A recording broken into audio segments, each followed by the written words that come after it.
Get your butt outside. Welcome to day 178 of our Supersize You annual challenge. Sharon Horne-Ellstrom here. I got my binocs because I'm going to go outside, do a little bird watching and walking and nature walking.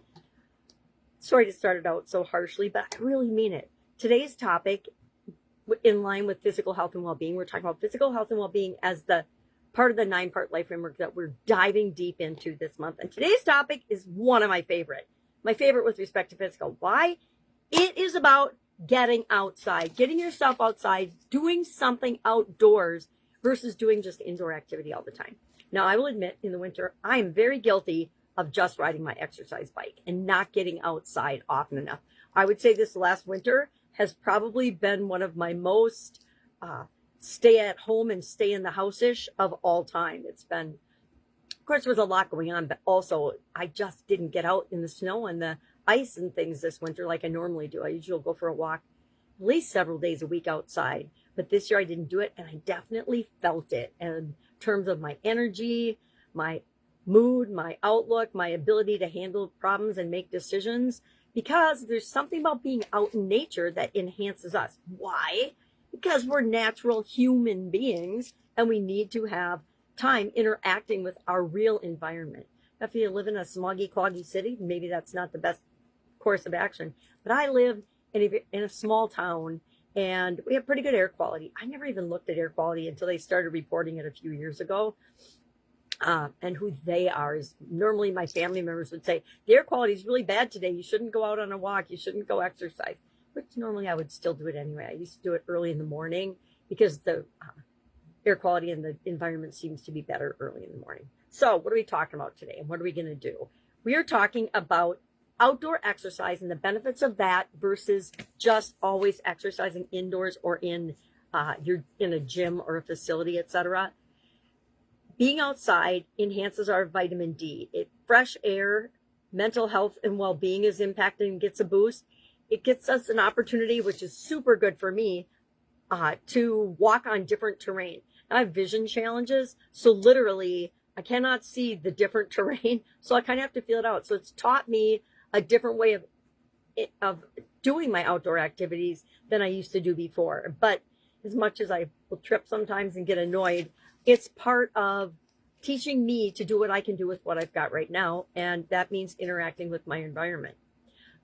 Nature exposure, they've done studies that show that it reduces stress, it increases our mood, and it increases our creativity. I will 100% echo that.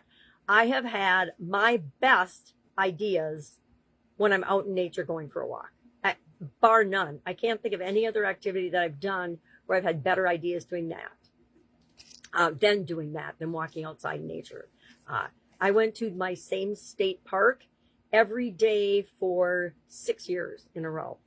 I never thought I was consistent, but I'm realizing the older I get, I have become very consistent, very predictable in certain areas and aspects of my life. Why? Because it enhances my life and makes it better. So I'm going to make those things habits that I commit to and stay consistent. So, morning, Dave. Thanks for joining me. We're talking about outdoor activity today. And I think it's really important, and I can't wait to get outside today. I do have to get on a 2-hour speaker call in a few minutes, so I'm talking fast.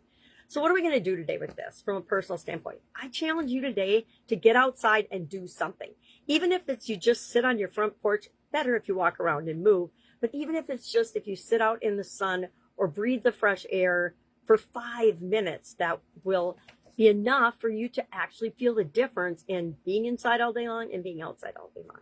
Like I mentioned a few minutes ago, I spent way too much time indoors this winter, and I definitely noticed I was, a little shorter tempered, heaven forbid, and things like that.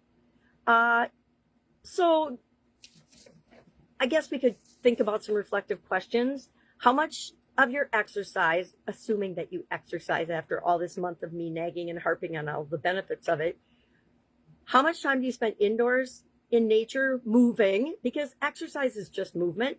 And how much time do you spend indoors? Like I said, summertime, I'm out every day and usually spring and fall as well. But in the winter, I kind of hibernate and just hop on my exercise bike because I can multitask while I'm on that. I can do things on my big screen and I can get things done while I bike. Probably not the best things. You're supposed to focus on what you're doing, but I've never been very good at that. Who am I kidding? So today, share in the comments below, what is your favorite outdoor activity? What is your favorite outdoor sport? Mine used to be tennis. Then I couldn't see, and so tennis wasn't very fun anymore.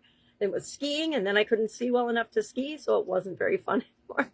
We morph and change as we get older and as we grow up and mature. At least we're supposed to. That's what they tell me. All right.